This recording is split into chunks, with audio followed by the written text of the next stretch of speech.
Assalamualaikum warahmatullahi wabarakatuh. Perkenalkan, nama saya Azizah Wayunisi. Saya adalah mahasiswa PPG jurusan IPA gelombang 2 tahun 2024 di Universitas Negeri Malang.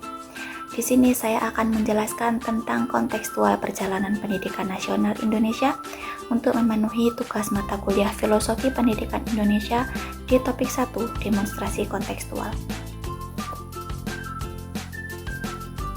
Perjalanan pendidikan di Indonesia dimulai dari pendidikan zaman kolonial. Pada zaman kolonial ini, rakyat hanya diajarkan untuk menulis, membaca, dan juga berhitung seperlunya untuk nantinya membantu pemerintah Hindia Belanda dalam usaha dagangnya.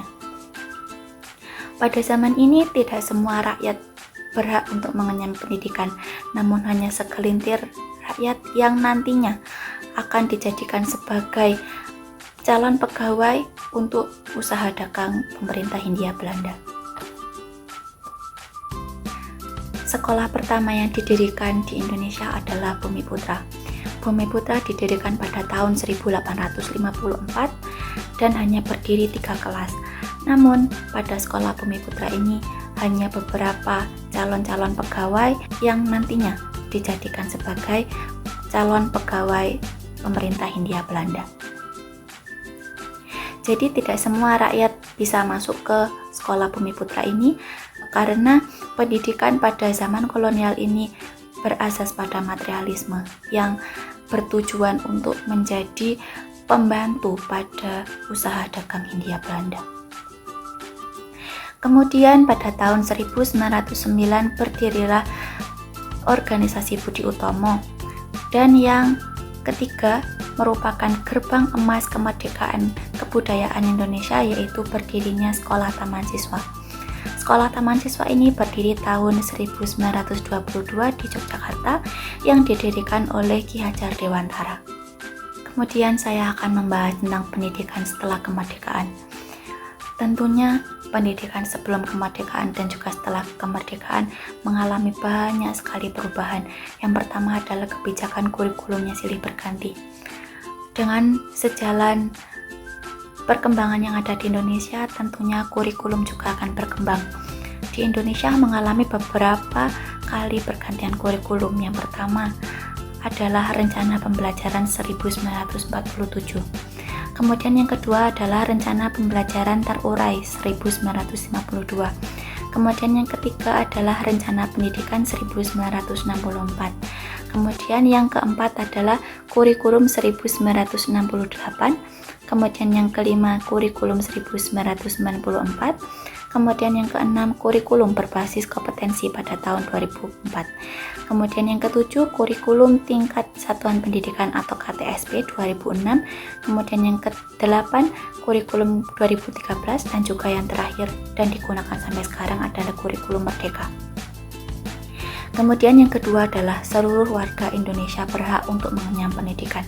Berbeda pada saat sebelum kemerdekaan yang pendidikan hanya diperuntukkan untuk calon pegawai dari usaha dagang Hindia Belanda. Namun pada saat setelah kemerdekaan, pendidikan berhak untuk dienyam oleh semua rakyat Indonesia. Kemudian yang ketiga adalah mencerdaskan bangsa Indonesia dengan asas kebudayaan. Berbeda saat pendidikan sebelum kemerdekaan yang diasaskan oleh materialisme.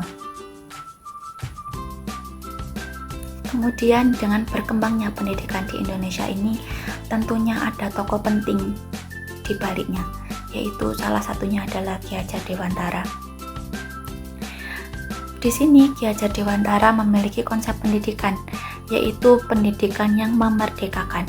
Pendidikan yang memerdekakan menurut Ki Hajar Dewantara adalah suatu proses pendidikan yang meletakkan unsur kebebasan anak didik atau siswa untuk mengatur dirinya sendiri, bertumbuh dan berkembang menurut kodratnya secara lahiriah dan rohaniah.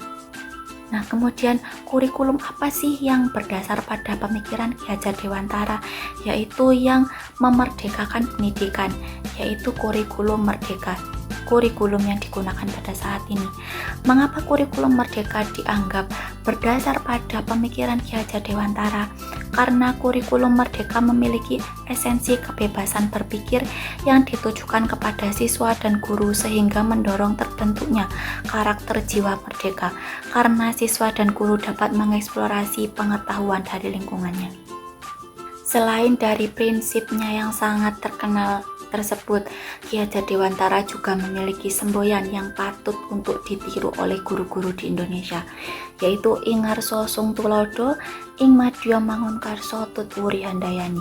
Ing Ngarsa Sung Tulodo yang artinya di depan memberi contoh, yaitu guru seharusnya berada di depan peserta didik untuk memberi contoh yang baik kepada peserta didik, entah dari pengetahuan maupun dari akhlaknya. Kemudian Ing Madya Mangunkarsa atau di tengah memberi semangat. Guru hendaknya berada di tengah peserta didik untuk memberikan mereka semangat untuk menggapai cita-citanya. Kemudian yang terakhir adalah Tutwuri Handayani, yaitu di belakang memberi dorongan. Hendaknya guru mengikuti di belakang siswa untuk memberikan manfaat bagi siswa. Sekian penjelasan dari saya, ada kurang lebihnya saya mohon maaf. Wassalamualaikum warahmatullahi wabarakatuh.